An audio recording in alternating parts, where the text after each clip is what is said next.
Leçon 5.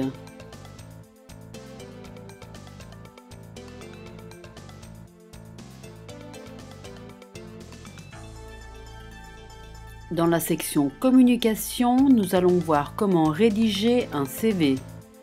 Dans la section vocabulaire, nous allons voir les catégories socio-professionnelles.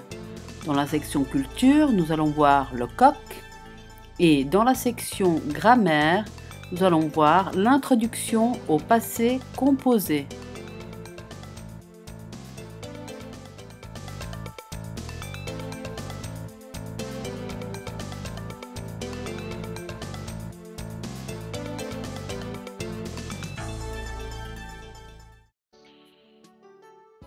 Le passé composé.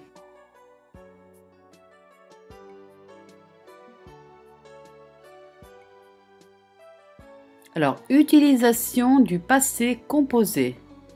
Le passé composé s'utilise pour parler d'une action terminée dans le passé. Formation du passé composé. Le passé composé se forme avec l'auxiliaire être ou avoir et le participe passé. Choix de l'auxiliaire être ou avoir.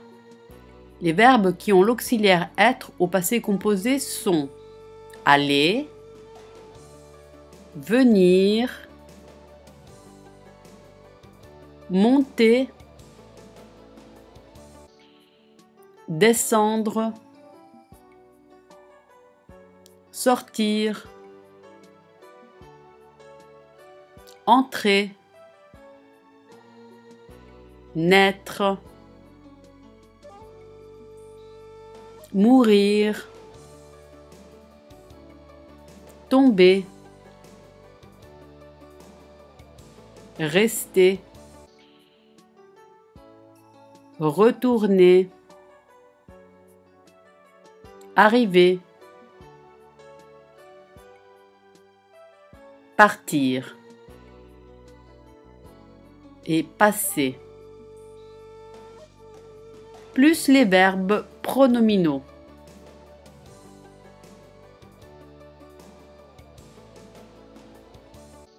Les verbes qui ont l'auxiliaire avoir au passé composé sont, par exclusion, tous les verbes qui ne sont pas dans la liste et qui ne sont pas pronominaux.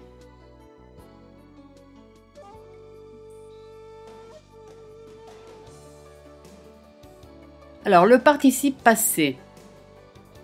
Le participe passé des verbes en ER se forme en éliminant ER et en mettant E accent aigu. Exemple, manger, manger, étudier, étudier, parler, parler.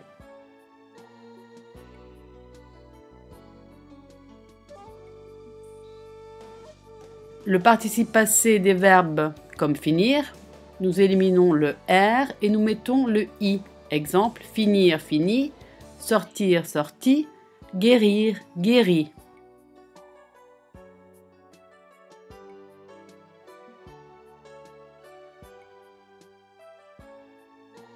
Le participe passé des verbes a 3 radicaux. Alors nous avons pouvoir, pu, vouloir, voulu, venir, venu, boire, bu, recevoir, reçu, prendre, pris, devoir, dû.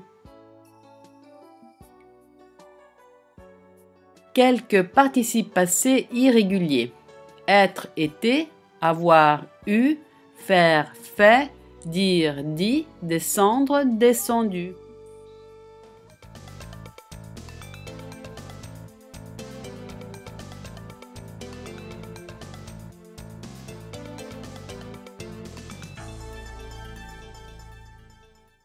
Alors, voyons les catégories socio-professionnelles. Un employé, une employée. Un employé, une employée travaille dans un bureau. Le travail est de type intellectuel. Un ouvrier, une ouvrière. Un ouvrier, une ouvrière travaille dans une usine, sur un chantier et le travail est de type manuel. Un artisan, une artisane est est spécialisé dans un travail manuel. Il ou elle travaille dans un atelier. Un commerçant, une commerçante. Un commerçant, une commerçante vend des produits et travaille dans un magasin, dans une boutique. Un agriculteur, une agricultrice. Un agriculteur cultive fruits, légumes, céréales. Un chef d'entreprise. Un chef d'entreprise est à la tête d'une entreprise. Il est le patron ou la patronne de ses employés. Il prend des décisions importantes. Alors, l'ouvrier. Nous avons un électricien, une électricienne qui est un ouvrier spécialisé dans le matériel et les installations électriques. Puis nous avons un carrossier qui est un ouvrier spécialisé dans la réparation de la carrosserie d'une automobile. Nous avons ensuite un menuisier qui est un ouvrier spécialisé qui fabrique des objets en bois. Nous avons un peintre en bâtiment qui est un ouvrier responsable dans l'application de peinture sur un bâtiment. Nous avons ensuite un plombier qui est un ouvrier qui s'occupe de canalisation d'eau et de gaz et équipements sanitaires. Puis nous avons l'artisan. Alors nous avons un couturier, une couturière qui est un artisan qui réalise des vêtements sur mesure. Nous avons un cordonnier, une cordonnière qui est un artisan qui répare les chaussures. Nous avons un ou une céramiste, artisan créateur d'objets uniques en céramique.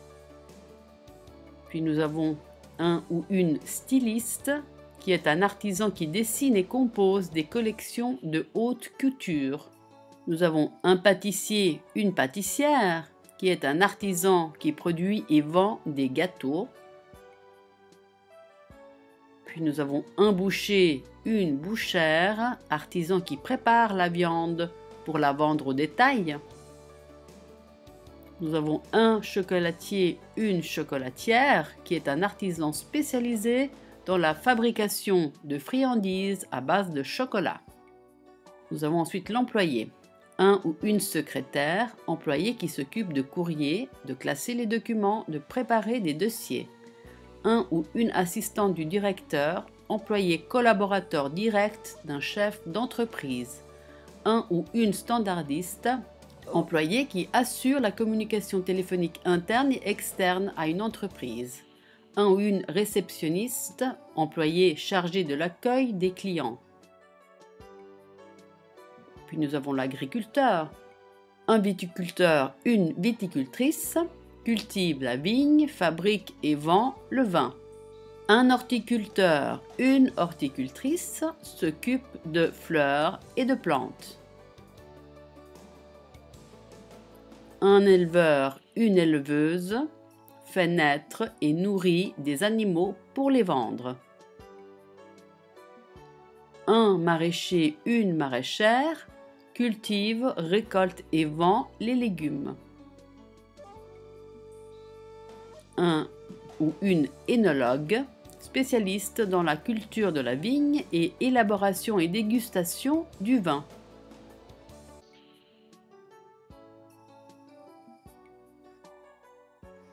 Puis nous avons le commerçant, un épicier, une épicière, commerçant qui vend des produits comestibles ou ménagers. Un ou une fleuriste, commerçant qui vend des fleurs.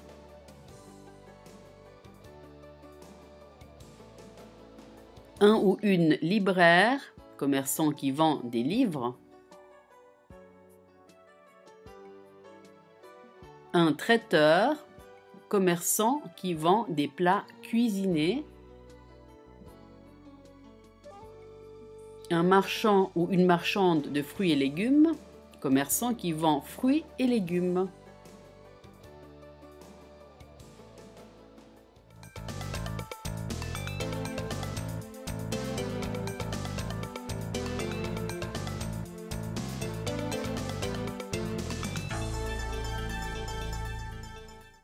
Comprendre un CV ou curriculum vitae. Alors, qu'est-ce qu'un CV? Un CV est un document où nous écrivons notre formation, c'est-à-dire nos études, nos stages et notre expérience professionnelle. Pourquoi écrire un CV? Nous écrivons un CV quand nous sommes à la recherche d'un emploi. Le CV est destiné au recruteur, la personne qui choisit le personnel, et il doit attirer son attention. Quelles sont les informations à fournir dans un CV? Les coordonnées, nom, prénom, date de naissance, état civil, numéro de téléphone, adresse, courriel. L'expérience professionnelle. La formation. Les langues parlées. Et les centres d'intérêt.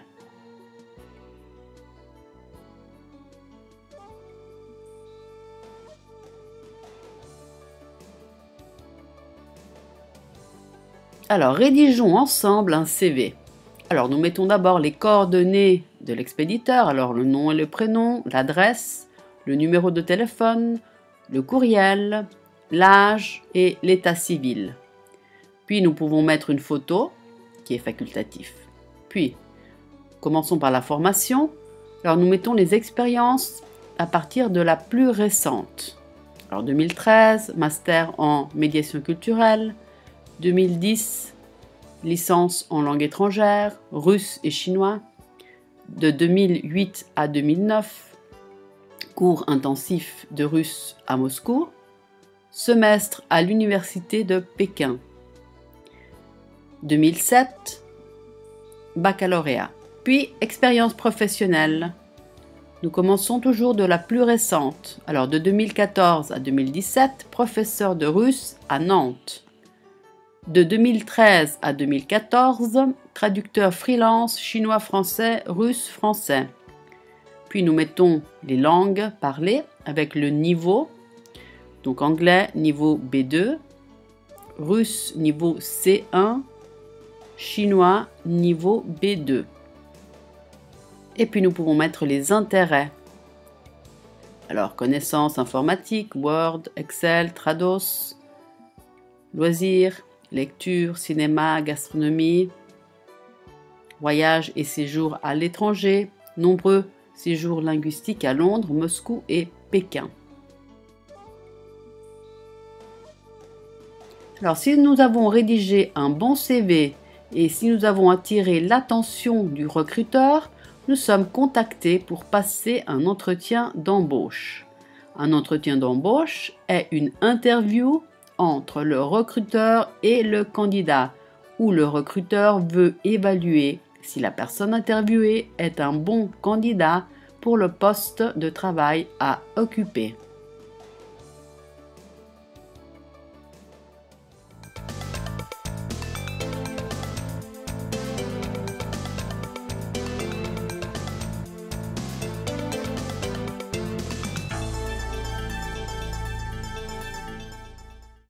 Alors, le coq gaulois est un symbole de la France, mais n'est pas un symbole officiel comme le drapeau tricolore, la devise ou la Marseillaise. Il trouve sa source dans l'origine gauloise du peuple français. En effet, il provient d'un jeu de mots sur Gallus, qui sans majuscule signifie le coq, donc l'animal de basse-cour, et avec une majuscule, le peuple gaulois.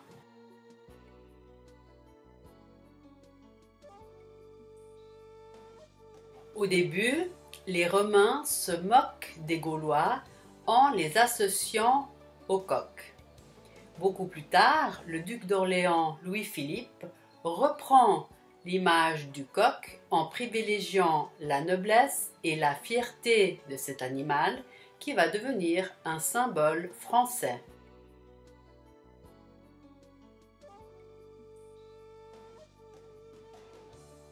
Il signera une ordonnance indiquant que le coq devrait figurer sur le drapeau et sur les boutons de l'uniforme de la garde nationale.